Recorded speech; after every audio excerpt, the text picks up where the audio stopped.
Welcome to the Knowledge Base Ninjas podcast, where Gauri Ramkumar of Document 360 finds the best SaaS self-service knowledge bases in the world and then interviews their creators. Let's get started with today's episode.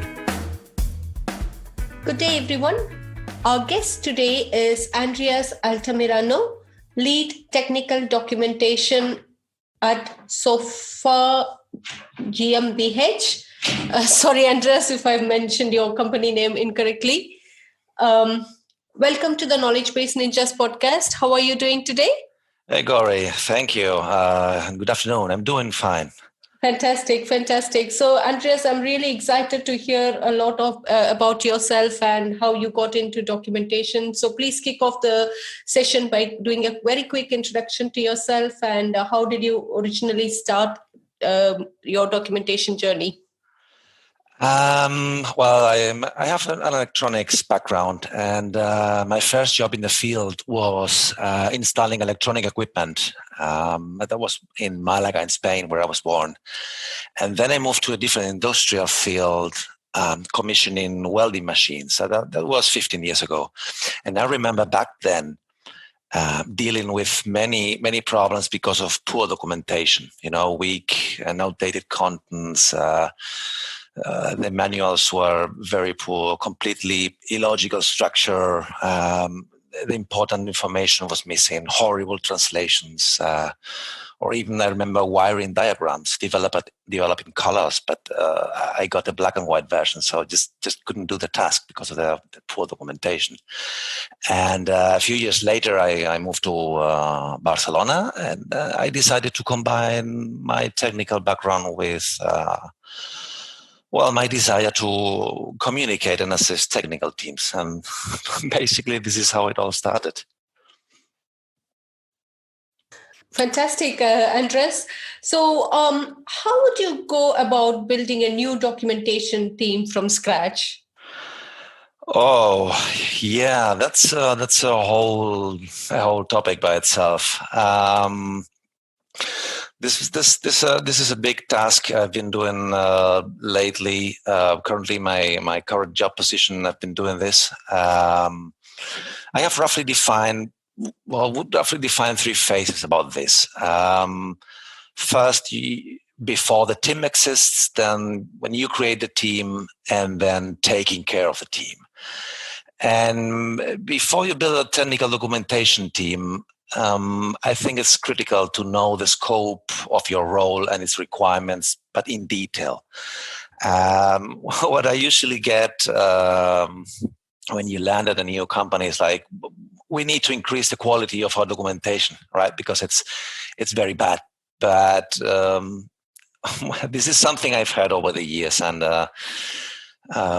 what does that exactly mean? You risk getting lost very quickly if you do not work towards SMART goals. If you do not set goals beforehand, then you will find yourself dead in the water probably sooner or later.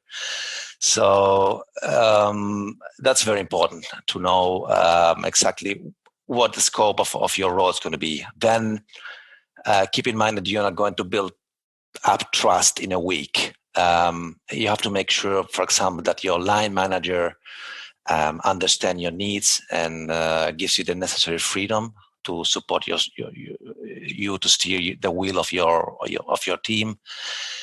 And another thing I think it's quite important is to initially write a business case to support your key decision. Because in technical communication, especially, communication is fundamental. So if you do it professionally, it will raise your credibility within the team. But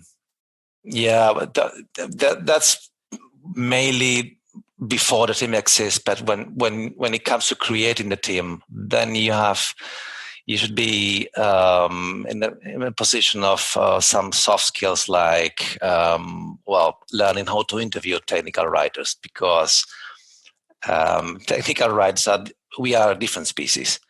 And personally, I just don't focus that much on the technical background, but rather on the soft skills and the ability to write and communicate. what I like to pay special attention is to the listening skills of the candidate, because this is going to tell you a lot. If the person is able to listen and to understand, this will put him or her in a good position to do the job. And as a second tip for creating a team, ask for a portfolio. I just cannot stress that much enough. Before the interview happens, ask in advance for portfolio and use it to evaluate the way the person presents its content. This will give you really valuable information. And once you employ the person, then it's the basic common sense. You need patience. We all need space and guidance. Give people time to grow. Build a trusting and delegatory environment. Make sure every technical writer understands the authoring guide and have the proper training. And once you got the team running, you have to take care of it. So the most important thing here is that, for me at least, I think that the people like or want to know where they stand and how the technical writers are doing, and they don't want to wait until the end of the year or in 2 years to make a performance review or get in touch with you. So keep in touch with your team frequently and try to foster informal authority. That's probably in big capital letters the main summary in 3 minutes or 4 minutes that I can do for you. That's great, Andreas. That's nice to hear your process in building the new team. So what's your documentation process then at SOFHA, and who is normally involved in such process defining stage? Well, SOFHA, it's been already for a while in the market. It's a company with around 80 years old. But we are in a very exciting moment right now at the technical documentation department. I have the pleasure to work with some senior profiles, ranging from our CAO to each director, QA, developers, project managers. We are a software company. And as a technical communicator, I need them all. We share a high level of trust and support, and this increases my drive towards my work. I really feel privileged, and I think that should be the same for each of us working in a company. But our company is currently growing, and so if you know someone in Berlin, please let me know. We are currently looking for technical communicators to work. And we are growing. We recently moved into an XML-based authoring tool because single sourcing is going to give us the flexibility we need to develop all our information products. So that was an important step forward. And we are currently migrating a huge legacy content into a new authoring tool. So this is going to take time. We are almost done. It's been quite a ride, but I think the advantages are there already. Our documentation is really an integral part of our business. I mean, all different cross-functional teams are using it, are involved in creating it, from QA to developers, subject matter experts, or even directors are using the documentation. But regarding the process itself, I cannot tell you that much because we are currently developing it. Okay, that's not a problem, Andreas. That's absolutely fine. Okay, so what could be the important factors one should consider when creating documentation? Well, we mainly develop function specification documents, and among other internal documentation and other classical user manuals, for these function specification documents, we need consistency like hell. We need accuracy and good readability, because these documents are handed over to clients, but also to our software engineers who develop the product, and also the QA department who uses the information to verify the software. So, as I said, although we don't create classic user guides, we still need the audience to find information they're looking for quickly and efficiently. So yes, that's what we are paying right now, a lot of attention to see how people use the documentation and how they navigate to get them to the information as fast as possible. Okay, great. So have you noticed any reduction in your workload after introducing quality documentation? Definitely, 100%. And not only in SOFHA, I mean, well, especially for us, quality documentation means less back and forth with clients, especially because we work in a distributed team, both our teams and the clients, and this saves time. We now have also solid authoring guide in place where we describe how we organized, the procedures we follow, how we author the content, the writing rules we use, the different standards that apply, terminology management, etc. And I think this is a must when it comes to consistency. And then last but not least, we save money actually when our product developers find information they're looking for quickly. But when you talk about quality, then that's your question. Then a demon appears, and the demon is called metrics. And metrics in technical documentation, it's a whole topic widely discussed in books, over the internet, on papers, or even in your podcast, as you did, I think it was last month with Tom Johnson, I think there was. Mm-hmm. And some aspects may sound easy to track in our documentation, like if we got a good function specification, then we're going to reduce, in our case, the number of Jira issues that we're going to get because the people clearly understand what we are talking about. But still, this could be very misleading. And in my experience, quality and metrics are extremely hard to illustrate in our field. It depends on who is measuring, how and what is being measured, and there are many dimensions involved in the definition of quality documentation. And I like to stay a bit away from those terms, metrics and quality. It doesn't mean that I don't like measuring, because I have to measure to at least quantify effort.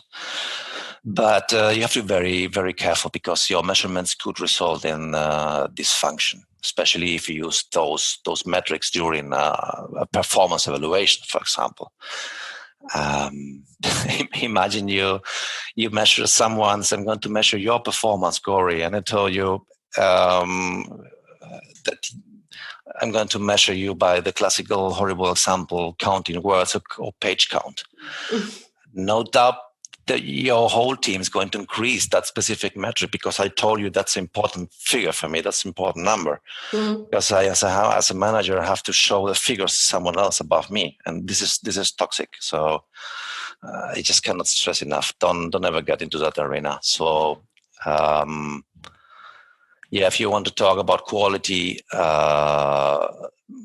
you have to stay away from metrics. Okay. That's your strategy. Super. So are your documentation currently external? Like, do you generate any organic search traffic from your knowledge base? No, not at all. We are not there yet. Our technical documentation, as I told you, is it's currently on a huge migration process. Mm-hmm. And we do not plan to get this information published in any kind of knowledge base, something like this. So for the moment, this is not for us. Okay.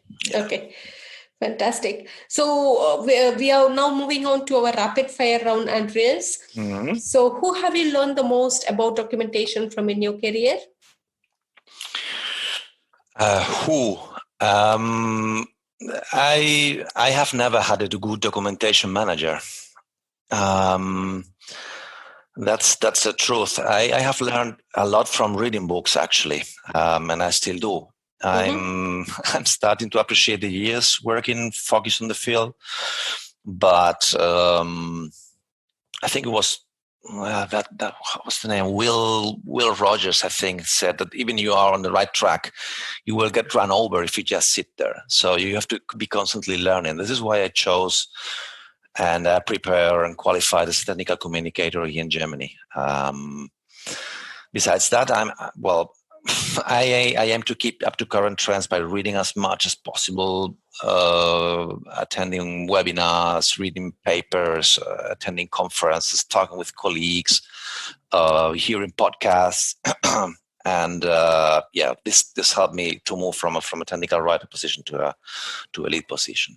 Yeah. Fantastic. You mentioned you read a lot of books, and that's how you learned about documentation. So can you share a documentation related resource you have recently consumed? Sure. I can start with 2 books I have right now on my tabletop. The first one is Managing Writers, written by Richard L. Hamilton. And I love this book. Probably it's the only book focused on that topic, and it's really, really worth reading and taking notes. The second book I would like to highlight is it's written by someone you interviewed this month. It's Christopher Gale's book, The Product Stocks. Oh, super. Yeah, this book is very straightforward. It's you can sense that from page 1. So, Christoph, if you are hearing me, that's a great job you did on your team, because it's a collection of industry best practices, but really distilled to what's important and based on real experiences. I can really recommend that book. And if you are based in Germany, I would also recommend being a member of the TechCom. That's the German Association for Technical Communicators. And they have a lot of content on their website. They publish a magazine, and they also organize a huge conference about technical communication in Europe. And one last thing, you should also subscribe to the Knowledge Base Ninja podcast. Thank you so much. It's really worth. Super. So once again, thank you, Chris. I'm sure you might have listened to his episode. He did explain how he came up with the book idea and who all contributed to that book. So yeah. Yeah. Awesome. Fantastic. So let's go to this question. And what is that one piece of documentation related advice you would give to your 20-year-old self?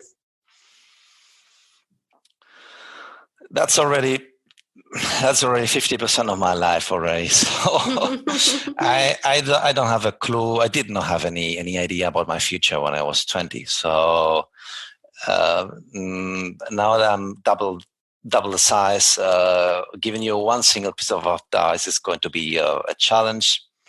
I think the best advice you could possibly give is to always invest in education, buy more books, never stop learning, strive for feedback, and so on. But I would like to set them apart for a moment, and I would like to encourage the younger version of me, saying that the technical communication field is worth working in, because you will develop a set of soft skills that would help you not only in the office but also throughout your entire life. Mm-hmm. That's what I probably say to my 20-year-old self. If he's going to listen to me, that's a different story. Okay, that's great. I mean, I hear every time different things from different guests. So yeah. So it'll be nice to collate everybody's thought into one small episode, I guess. That's a great idea. You do it, please. Yeah. Yeah, super. So I think we are almost to the end of the episode, Andreas. Would you like to add anything more to our audience today? Well, join my LinkedIn group. I have a LinkedIn group called Technical Writing Ideas. And I curate and manage this group. I created this group, some years ago. And we are around 2,000 people now.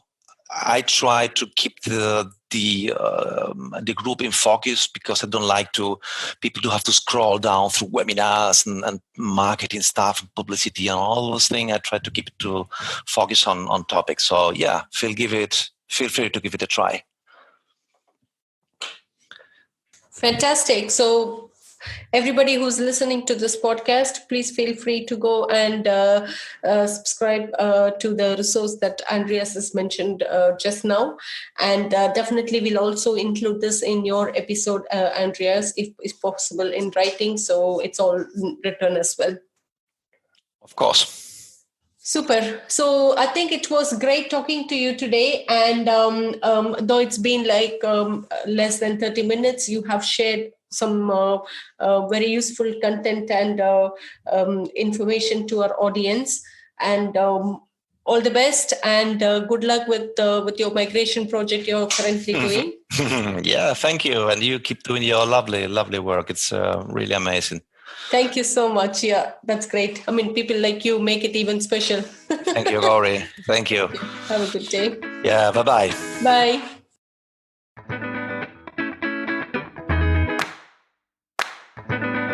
Thanks for listening to today's episode of the Knowledge Base Ninjas podcast.